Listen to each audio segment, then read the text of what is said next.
The televangelists and their followers are excited about the future. Here in Toccoa Falls, Georgia, earlier this year, the National Religious Broadcasters held a week-long seminar attended by dozens of evangelists who wanted to get into television. While there may be only a few major national televangelists in the coming decade, there will surely be hundreds of religious programs on low-power television and cable TV. It may be just a dream to some, but the televangelists are convinced they can use the latest in electronics to reach out to the entire world. One half of the world can neither read nor write, and there's only one way to reach them, and that is through electronics. And governments all over the world are installing satellite transmitters.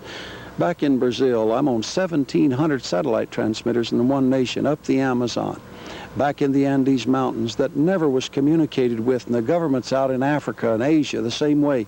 I say that God is causing them to place these transmitters there in order to fulfill Christ's own words, this gospel of the kingdom shall be preached in all of the nations as a witness, and then the end will come. And while there may be controversies about fundraising and other issues, there is no doubt the televangelists are doing many good things. Television and radio is where the audience is, where the crowd is. And we get mail daily from people who receive the Lord. We get mail often from people who are planning suicide. And that broadcast was there at just the right moment, and they write us and thank us. I received a letter recently from a little 6-year-old boy who said, in his own little way, I want to thank you for my life. And then he went on to tell me in the letter that more than 6 years ago, his mother and father were watching my program. They had planned an abortion of this little boy. And watching the program heard me say that abortion was wrong and decided against the abortion. And he said, I want to thank you that I'm alive today, and my mom and daddy told me how it happened. And they also enclosed a note saying that he's the apple of our eye. Thank you. Well, if Jeffrey Haddon were right, and I believed what he was saying, we'd close the TV and radio down, and that little boy would be dead.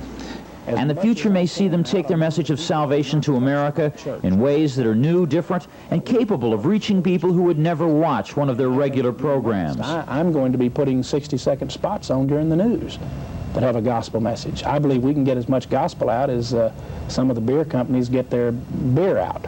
And as they try to get their message out, as they try to bring their view of morality into American life, we can expect the controversy to grow, but we should not underestimate either their potential strength or their importance.